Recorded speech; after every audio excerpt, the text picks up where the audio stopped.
നമസ്കാരം. നമ്മൾ ഇന്ന് സംസാരിക്കുന്ന മറ്റൊരു വിഷയം എന്ന് പറഞ്ഞു കഴിഞ്ഞാൽ നമുക്ക് മോണയിലെ അപാകതകൾ എങ്ങനെ പരിഹരിക്കുക എന്നുള്ളതാണ്. അപ്പോൾ പലർക്കും അറിയാത്ത ഒരു കാര്യമാണ്. മോണയിൽ ഇപ്പോൾ ചിലർ വിചാരിക്കും അത് നോർമലൈസ് ചെയ്ത് പറയാറുണ്ട്. ഇപ്പോൾ മോണ ഒരു പ്രായം കഴിയുമ്പോഴത്തേക്കും പല്ലിൻ്റെ ഇടയ്ക്ക് വിടവ് വരുന്നു, അല്ലെങ്കിൽ പല്ലുകൾക്കിടയിൽ കൂടുതലായിട്ട് അകലം വരുന്നു എന്ന് പറയുന്നത്. അപ്പോൾ സാധാരണയായിട്ട് ഇത് നോർമലൈസ് ചെയ്യേണ്ട ആവശ്യമില്ല. ഇത് എല്ലാവർക്കും വരുമല്ലോ എന്നുള്ളൊരു വിചാരം കൊണ്ടാണത് ഒരു പ്രത്യേക ഒരു എൻറ്റിറ്റി ആയിട്ട് ആരും പെട്ടെന്ന് മനസ്സിലാക്കാത്തത്. അപ്പോൾ ശരിക്കും പറഞ്ഞു കഴിഞ്ഞാൽ ആരോഗ്യമുള്ള ഒരു അവസ്ഥയിലാണെന്നുണ്ടെങ്കിൽ മോണയ്ക്കിടയിൽ അല്ലെങ്കിൽ പല്ലുകൾക്കിടയിൽ വിടവ് വരാറില്ല.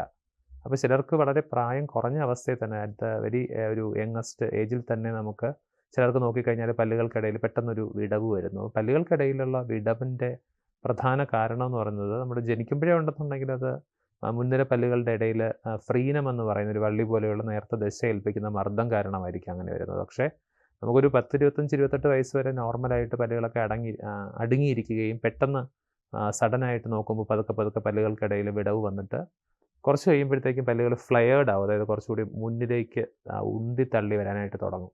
അപ്പോൾ ഈ ഒരു ചെറിയ വിടവ് കാണുമ്പോഴേ നമ്മൾ കമ്പിയിട്ട് ശരിയാക്കുന്നതിൻ്റെത് ആ ഒരു കോൺസെപ്റ്റ് മനസ്സിൽ വരുന്നതിന് മുമ്പ് തന്നെ നിങ്ങളുടെ മോണയ്ക്ക് ഒരു പ്രശ്നമുണ്ടെന്നുള്ളത് ആ ഒരു രീതിയിലും കൂടെ നമ്മുടെ ഒരു തോട്ട് പ്രോസസ്സ് പോകേണ്ട അത്യാവശ്യമാണ്. അപ്പോൾ തീർച്ചയായിട്ടും ഒരു മോണരോഗ വിദഗ്ധനെ കാണിച്ചിട്ട് മോണയൊന്ന് പരിശോധിപ്പിക്കുക. അപ്പോൾ നമ്മൾ ഇപ്പോൾ 2017 ഈ മോണരോഗത്തിൻ്റെ ആ ഒരു ക്രോഡീകരണം, ഒരു ക്ലാസിഫിക്കേഷൻ മാറ്റിയ സമയത്ത് നമ്മൾ പ്രധാനമായിട്ടും ക്യാൻസർ പോലെയുള്ള മറ്റ് അസുഖങ്ങൾക്ക് ചെയ്യുന്നത് പോലെ തന്നെയുള്ള സ്റ്റേജിങ്ങും ഗ്രേഡിങ്ങും ഒക്കെയാണ് നമ്മൾ മോണരോഗത്തിനും കൂടുതലായിട്ട് ഉപയോഗിക്കുന്നത്. അപ്പോൾ മോണയിൽ കാണുന്ന പ്രശ്നങ്ങളെ നമ്മൾ 3 ഗ്രേഡിലും അതുപോലെ തന്നെ 4 സ്റ്റേജിലുമായിട്ട് പറയാറുണ്ട്. അപ്പോൾ നമുക്കൊരു മോണരോഗമുണ്ടെന്ന് സ്ഥിരീകരിക്കണമെന്നുണ്ടെങ്കിൽ മൃദുവായിട്ടുള്ള കലകൾ കാണുന്ന അല്ലെങ്കിൽ നമ്മൾ പ്രകടമായിട്ട് കാണുന്ന മോണ വീക്കം അല്ലെങ്കിൽ മോണയിൽ നിന്ന് രക്തസ്രാവം പോലെയുള്ള കണ്ടീഷനോടൊപ്പം തന്നെ അതിനെ സ്ഥിരീകരിക്കാനായിട്ട് നമുക്ക് റേഡിയോഗ്രാഫിക് ആയിട്ടുള്ള ഫൈൻഡിങ്സ്, അതായത് എക്സ്റേയിൽ കാണുന്ന കാര്യങ്ങൾ കൂടി ഒന്ന് അസസ് ചെയ്യേണ്ടത് ഒരു വളരെ അത്യാവശ്യമുള്ളൊരു കാര്യമാണ്. അങ്ങനെ നമ്മൾ എക്സ്റേ അസസ് ചെയ്യുന്ന സമയത്ത്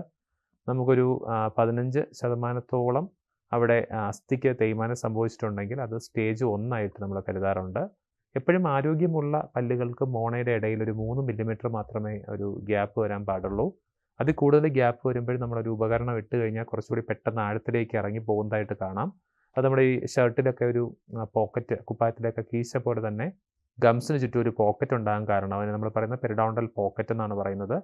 അപ്പോൾ സ്റ്റേജ് 1ലും സ്റ്റേജ് 2ലും ഒക്കെ ഈ പെരിഡോണ്ടൽ പോക്കറ്റിൻ്റെ ഒരു അളവെന്ന് പറയുന്നത് ഒരു 3ൻ്റെയും 5ൻ്റെയും ഒക്കെ ഇടയിലായിരിക്കാം വരേണ്ടത്. അപ്പോൾ രണ്ടാമത്തെ സ്റ്റേജ് എന്ന് പറഞ്ഞാൽ അവിടുത്തെ ആ ഒരു അസ്ഥിക്ക് ഭ്രംശം സംഭവിച്ചതിൻ്റെ ഒരു ശതമാനം എന്ന് പറഞ്ഞാൽ 15 മുതൽ 33% എന്നാൽ വേരിൻ്റെ നമ്മൾ പറയുമ്പോൾ ഒരു 2 ഭാഗത്തേക്കൊക്കെ വ്യാപിച്ചു കഴിഞ്ഞാൽ നമ്മൾ പതുക്കെ അതിനെ സ്റ്റേജ് 3 എന്ന് പറയും. അതോടൊപ്പം തന്നെ പല സ്ഥലങ്ങളിലും 5 മില്ലിമീറ്റർ കൂടുതലായിട്ടുള്ള പോക്കറ്റുകൾ പ്രത്യക്ഷപ്പെടുക, കുറച്ചുകൂടി ആഴത്തിലുള്ള അസ്ഥിയിൽ കുറേ ഭാഗത്ത് വെർട്ടിക്കലായിട്ട് തന്നെ അസ്ഥി നഷ്ടപ്പെടുന്ന രീതിയിൽ വെർട്ടിക്കൽ ബോൺ ലോസ് കാണുക.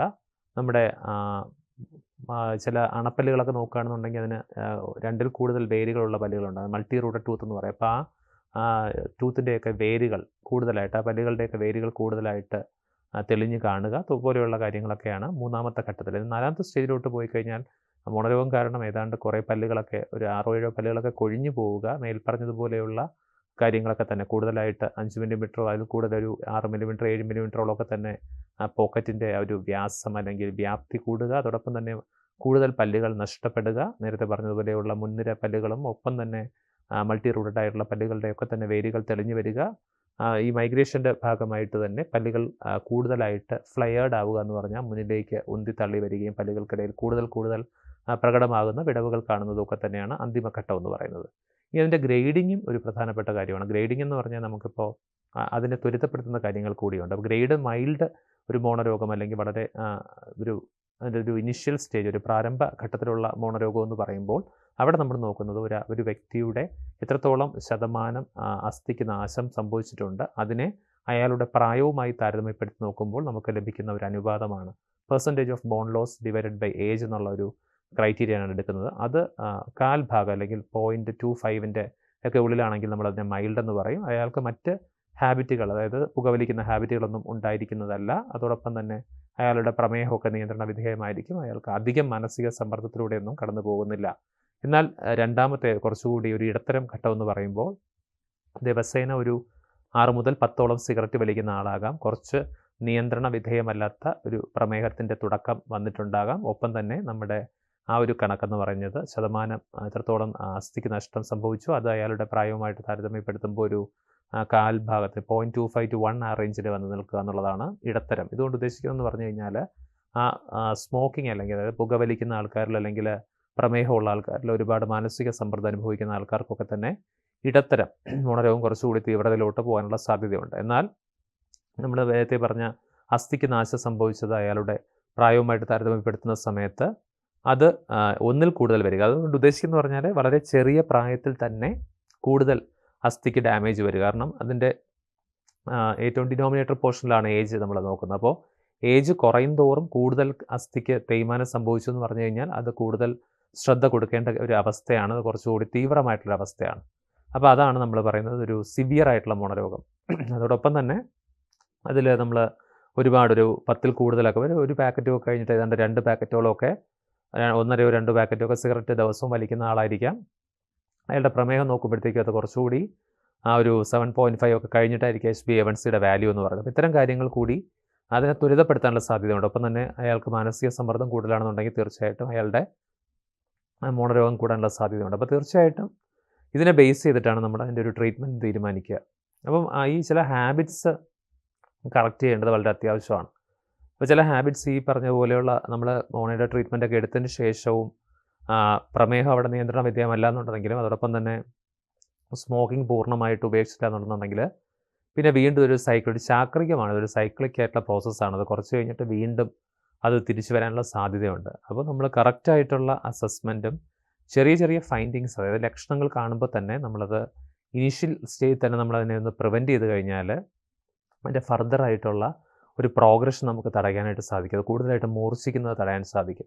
അപ്പോൾ അടുത്ത പ്രാവശ്യം നമ്മൾ പല്ല് തേക്കുന്ന സമയത്ത് ചെറിയ തോതിൽ ബ്ലീഡിങ് വരിക, അല്ലെങ്കിൽ പല്ലുകൾക്കിടയിൽ വിടവുകൾ കാണുക, പല്ലുകൾക്ക് നീള കൂടുതൽ അനുഭവപ്പെടുക, ഇടയ്ക്കിടയ്ക്ക് എന്തെങ്കിലും ഒരു കൂർത്ത വസ്തു പല്ലിൻ്റെ ഇടയിൽ ഇടാനായിട്ടുള്ള ഒരു പ്രവണത തോന്നുക, അതോടൊപ്പം തന്നെ പല്ലുകൾക്കിടയിൽ പലപ്പോഴും ഭക്ഷണത്തിൻ്റെ അവശിഷ്ടങ്ങൾ തങ്ങി നിൽക്കുക, വായ്നാറ്റം അനുഭവപ്പെടുക, വായിൽ പുളിരസം അനുഭവപ്പെടുക. അപ്പോൾ അത്തരത്തിലുള്ള കാര്യങ്ങളൊക്കെ തന്നെ കാണുന്ന സമയത്ത് തീർച്ചയായിട്ടും വെച്ച് താമസിപ്പിക്കാതെ ഒരു മോണരോഗ വിദഗ്ധൻ, ഒരു പെരിയോഡോണ്ടിസ്റ്റിനെ കാണിച്ചൊന്ന് പരിശോധിപ്പിക്കാനായിട്ട് ശ്രദ്ധിക്കുക. അപ്പോൾ നിങ്ങളുടെ ഇൻ്റർവെൻഷൻ ടൈം എത്രത്തോളം നേരത്തെ ആകുന്നു അത്രത്തോളം കൂടുതൽ ബെനഫിറ്റ് അല്ലെങ്കിൽ നേട്ടം നിങ്ങൾക്ക് ആ ചികിത്സ വഴി ലഭിക്കുന്നതായിരിക്കും. നമസ്കാരം.